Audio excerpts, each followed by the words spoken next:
What's up mga ka-Wildy Boy? Isang pinagpalang araw sa inyong lahat dyan sa Pilipinas and to all OFW and job seekers all over the world. Marami ngayong mga gumagawa ng content regarding pag-discourage sa mga kababayan natin na makarating at makapagtrabaho dito sa bansang Canada. Pero hindi ko rin naman sila masisisi kung ganyan yung gusto nilang maging content. It's up to them. Kung gusto nilang dyan sa pamamaraan na yan, sila mapapansin. Pero para sa akin bago ko kayo bigyan ng discouragement, i-inform ko muna kayo na marami pa kayong pwedeng gawing mga options or marami pa mga paraan. And hindi ko kayo gagawan talaga ng mga discouragement. Why? Ayoko kayo mawala ng pag-asa Ang gusto ko lagi kayong magsikap, lagi kayong magkaroon ng positive mindset.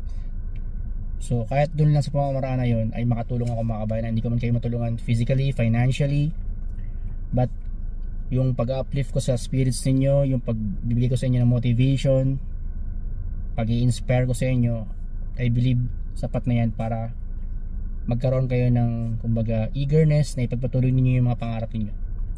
Dito sa bansang Canada, hindi ko naman sinasabi na hindi totoo yung mga sinasabi na ibang nagbabalita ng mga discouragements. Yes, in reality, may mga kaguluhan dito, lalo na sa mga international students. And syempre sa mga may tourist visa status dito na hanggang ngayon nandito pa sa Canada, upset sila kasi nga nawala na yung chance nila na makapag-apply for work permit. At ganoon rin naman sa mga temporary foreign workers, effective September 26 nung Webes lang dito ay talagang pinatupad na yung batas wherein kinakailangan 10% lamang ng mga foreign workers ang kinakailangan nilang i-hire para mapunan ang kanilang labor shortages. Priority nila yung mga Canadians and permanent residents na nandito sa Canada, and yung mga mag-a-apply for permanent residency na mga temporary foreign workers, sasalain nila yan. So kinakailangan nilang busisiing mabuti kung sino ba talaga yung i-approve nila or a-approbahan nila. So yan ang hindi rin maganda para sa akin. Pero ang masasabi ko dyan, as long as may po-provide din yung mga eligibility requirements, wala kayong sabit sa mga documentation, updated yan, I believe maaprobahan yan ng Government of Canada as long as kayo naman ay complete requirements at updated lahat. So ganun lang, kinakailangan nyo lang magtiwala sa proseso and manalig lang kayo na magkakaroon kayo ng permanent status dito and even become a Canadian citizen someday if gusto nyong mag-apply for Canadian citizen.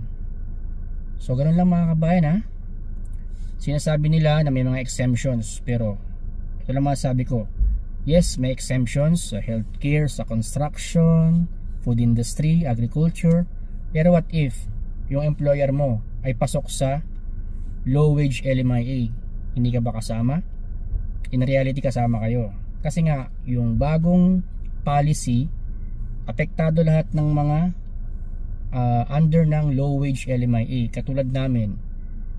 Bakit nga ba apektado? If ang employer mo, ikaw, pumirma ka ng kontrata at ang iyong kontrata ay hindi naman umabot or hindi lumagpas sa median wage dito sa bansang Canada, ikaw ay under low wage LMIA, which is mababa sa $28 kung hindi ako nagkakamali. Yung median wage dito sa Alberta, magkakaiba yan, depende sa province or territories. So kinakailangan nyo lang mag-isip ng iba't ibang mga pamamaraan, iba't ibang mga options. Kagaya ng binanggit ko nung nag-upload ako sa aking Facebook account, try to apply sa iba't ibang programa ng bansang Canada. Meron din naman dyan hindi nag-undergo ng LMIA or hindi siya through temporary foreign worker program. Meron siyang Manitoba Provincial Nomination Program na maaari nyong applyan para sa mga skilled workers. Ano ba yung agencies na nag-undergo ng MNPNP, Magsaysay Global, ISO, Staff House. So yun mga ka-Wildy Boy, kinakailangan nyo lang maging qualified applicant at maaari nila kayong ma-hire mga kabayan and pwede rin kayong sumubok sa mga iba't ibang programs like Atlantic Immigration Program, Agri-Food Pilot Program. Sa mga caregivers, although sarado pa ngayon yung mga programa, pero hindi nangangahulugan na hindi nito magre-reopen. As of now, full sila, pero antabayanan ninyo kapag yan ay nag-reopen, guys, apply nyo agad kasi Ang programa ng Canada for Caregivers, talagang maaari kayong ma-permanent resident mga kabayan. So ganun lang, sa lahat ng mga nangarap makapagtrabaho dito, kailangan nyo lamang magtiwala sa sarili, sa may kapal at sa proseso. At dapat keep a positive mindset mga ka-Willyboy. It's up to you kung mapapa-apekto kayo. Kayo rin naman yung madi-discourage, kayo rin yung mawawala ng gana. At again, kung ano yung nakasanayan ninyo, babalik kayo doon. Walang pagbabago. Pero kung lalaban ka, magpupursige ka, yes, maaari mo pakinggan yung mga negative sides, pero it doesn't mean na magpapa-apekto ka. In reality, hindi natin kayang pigilan yung mga pangyayari. Every year may mga changes, every year may mga bagong policy. So hindi nyo na dapat ikagulat yan, kasi nga may mga balita about abuse, exploitation. So sila yung pinaka nag-decide, kasi maraming complaint eh.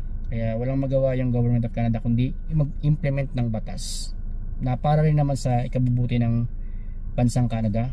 Siyempre sa mga permanent residents, sa mga Canadian citizens, at ganoon rin naman sa ikabubuti ng mga foreign workers na pumupunta dito. So yun, I hope nakatulong sa inyo yung information na to. At siyempre kung sakasakaling nagustuhan ninyo, don't forget to give a thumbs up. At kung bago ka pa lang sa aking channel, huwag na kalimutan mag-subscribe and click nyo notification bell para lagi kayong updated sa mga bagong job opportunities by FW Boy Butcher na aking upload. Sa mga nagtatanong sa akin paano mag-apply, guys, maraming options. Pwede kayong mag-apply through Job Bank Canada, pwede kayong mag-apply through the programs of the Government of Canada, pwede rin kayong mag-apply through agencies in the Philippines bound to Canada. Lalapag ko dyan sa description yung mga links na pwede ninyong applyan mga bayan, and panoorin ninyo, unawain ninyo. Okay? Nang sa ganun magkaroon kayo ng chance na makarating at makapagtrabaho dito sa bansa. Yun mga ka-Willyboy, ingat palagi and see you in the next video. Bye bye mga ka-Willyboy.